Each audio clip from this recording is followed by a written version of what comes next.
Have to wake y'all up. You know what I'm saying? You got to get that quick tag in because this is what we're doing. A quick tag. Bringing out NXT 2.0 from Tuesday night, aka the go home show since Wargames is Sunday. I am more than convinced that after this past NXT, this is Diet WWE. Because boy, oh boy, this was a very, very, I don't want to use lackluster, but WWE's go home shows don't really feel like go home shows. They don't feel like they give you enough ampage to get you ready for the pay per view. But let's run it down. Starting off, we got Kaylee Ray versus Dakota Kai. War Games Advantage ladder match. Of course, they do this. The winner, their team gets the advantage when it comes to War Games. Kaylee Ray, of course, is on the same team with Raquel Gonzalez, Io Shirai, and Cora Jade, Dakota Kai, and Team Toxic Attraction. They started off with all 8 women facing off with against each other. Then they started brawling. Then eventually Dakota and Kaylee fought their way to the ring. They got there, had the ladder match. I am under the belief, why do we gotta have ladder matches to determine the advantage? Because I feel like that extra hint of danger to go into Sunday doesn't make sense. Why can't it just be a match? Just a regular one-on-one match. Or a weapons match, a hardcore match. Why does it have to be a ladder match with the danger being so ramped up? But that's just me. I'm just here. But yeah, they had the match. Kaylee Ray won. So her team will have the advantage going into uh War Games. Next, we got, if it pops up, Cameron Grimes, Andre Chase. Grimes stomped that Chase. He hit him with the cave in, won. I don't know what direction they want Andre Chase to go in, but I guess we'll have to see. But of course, if y'all know, Grimes was having a hair versus hair match with Duke Hudson. After the match, Duke was throwing up these random images of how Grimes could look after Sunday. And of course, it was some whack shit until he posted the one with him being bald. From that, Grimes was about to get ready to shave Andre's hair until one of Andre's students from Chase U grabbed Andre. That was it. So once again, where's the build up truly going into this hair versus hair match come Sunday? But yes, we were going to get Grimes versus Duke Hudson. Had to remember. Grimes versus Duke Hudson Sunday, hair versus hair match. We'll see what happens there. Next up, you had Joe Gacy's inclusion. No, I'm sorry.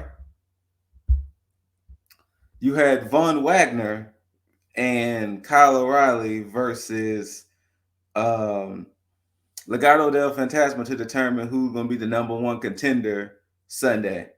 Um, Vaughn and O'Reilly won because they've been trying to push them as this team that they're the little team that could.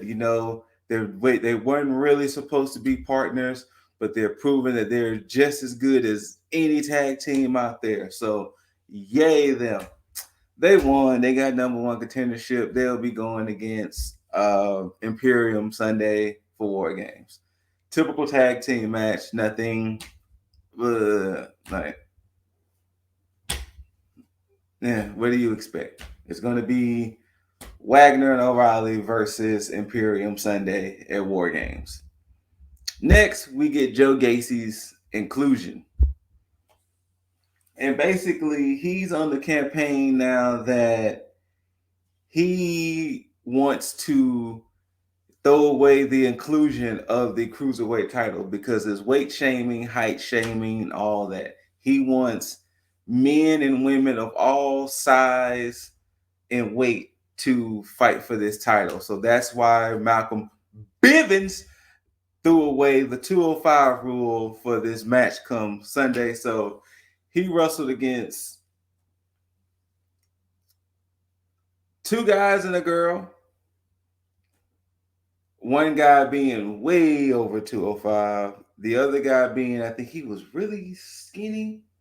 And so he beat the first guy, right when he was going to wrestle the woman, that's when Diamond Mine came out.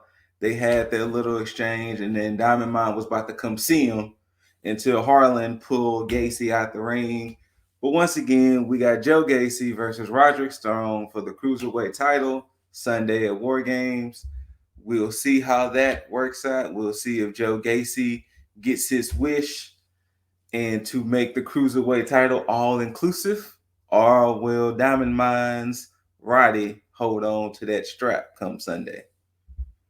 Next, we got Solo Sequoia versus the debuting Idris Enofe. Haha, let me say it correctly. Enofe. Enofe had a vignette detailing that, him and Solo were kind of the same, being the street champion, and Enofe went to the military and things like that. Now he wants to come and prove himself as a superstar. I will say this was a great build for both guys. Oh, Solo also had a run-in with Boa, because now Boa's storyline is, I'm assuming Mei Ying is gone. And with Mei Ying being gone, she gave Boa this power that Boa doesn't know how to handle yet. So it's kind of changing Boa. It will come back in a minute. Both guys look great. I mean, if you've been watching NXT 2.0 for a while, if you've seen Solo Sikoa, good. And Nofe, I can see him becoming something too. Once they truly find out what his character is going to be and how he's going to come out to the fans, great build, great athleticism, great match. Solo still won, still remains undefeated. Afterwards, Boa, in his face paint and everything, comes out, tries to attack Sikoa, and Nofe jumps in, and Nofe gets the little death grip that Mei Ying used to do. Now it's Boa that adapted to Boa now, and Solo was about to super kick Boa, and then Boa ran off. Sikoa and Nofe, had some sportsmanship at the end, like appreciate you. That's how that ended. So of course, Solo, I can see him being North American champion, or at least fighting for the world champion or the NXT championship soon. I can see it sometime in 2022 for Solo Sikoa for sure. Next, we get Indy Hartwell, Persia Parata versus Valentina Feroz and Yelisa Leon, before Indy gets a phone call from the doctors saying that Dexter's missing. We don't know if he's kidnapped. We don't know if he's left, but Dexter's missing. If you've been watching, they've been having this thing where Indy's been a little despondent with Dexter. That, with Dexter being hurt, things happening to Dexter, she's not all the way here. And Valentina, wrong person. Persia is like, hey, do I need to take over? Do I need to do what I've been doing? Because you've been very distracted lately and things like that. Now, the issue I have with this whole situation of being distracted, somebody tells you right before your match, your husband is missing. You're not going to be distracted? Hell, be lucky if you go to the ring. If I'm about to go wrestle a tag match and I get a phone call saying, hey, my wife is missing, fuck the match. I am out. Either you gonna make this the handicap match or it's canceled. whatever. So they had the match, of course, Indy's in her fields. And then at some point, Valentine, I want to keep saying Persia yells out to Indy, do it for Dexter, do it for Dexter. And that kind of hulks her up. She eventually tags in Parata. Parata basically cleans up the match. 1, 2, 3. Personally speaking, this is going to lead to a breakup with Indy and Persia. It's going to lead to a breakup. It's going to lead to a feud because it's going to be one of those I've been putting the team on my back while you've been too busy worrying about Dexter and that blah, blah, blah, blah, blah, blah, blah. And boom, it's going to lead to a split and it's going to lead to them beefing. I don't know how well it's going to come across and come over, but Persia seems like she could be a potential star. I see that they're trying to give Persia a little bit of the Raquel Gonzalez treatment with her being such a bigger woman and stronger woman that the inevitable when Raquel gets called up, then Persia can be the powerhouse of NXT because I guess you can't have two at the same time. So, and no shade to Ivy because Ivy's a powerhouse, but Ivy doesn't have the height of Persia and Raquel. Like I want to say Persia might be I don't know if she's 6 foot like Raquel, but her and Indy are pretty tall. Cause I know Indy's like 5'10". I think Persia is right around the same height. So they're definitely going to build Persia up as the new powerhouse of NXT 2.0 when Raquel gets that inevitable call up. So before we get to the main event, we had different vignettes throughout the show. We had one of Draco Anthony, who's a new superstar debuting. His thing is, I might not be what NXT wants, but I'm what they need, something like that. Or I'm going to show the roster what I can do. So I guess we'll have to see. Tiffany Stratton. This gimmick, I'm kind of intrigued because it's going to be reminiscent of that old school Raven gimmick before he became Raven when he was the rich boy. I can't remember what his name was then, but for all my old school wrestling fans, y'all would know. She's a rich girl with daddy's money, and her thing is, daddy told me I can be anything I want to be, and I chose to be a wrestler. So all the money, all the cars, all the jewelry, the clothes, and all of that, I've still got it, but I also want to be a wrestler too. It kind of seems like they're doing a Frankie Monet slash. I don't really know. I guess we'll have to see whenever Tiffany Stratton eventually debuts. Then, of course, we get MSK. They finally arrive at the shaman's house.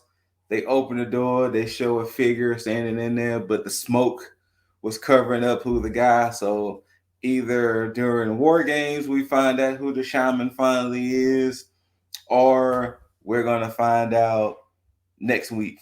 But at some point, I guess we'll find out who the shaman is. And this guy is supposed to help MSK get back to their winning ways of being a tag team. Also, they did a fan vote to determine who was going to compete in the men's War Games Advantage ladder match. And they did the fan votes. The for the NXT Black and Gold, they chose Johnny Wrestling, and the NXT 2.0 guys was in the ring cutting promos.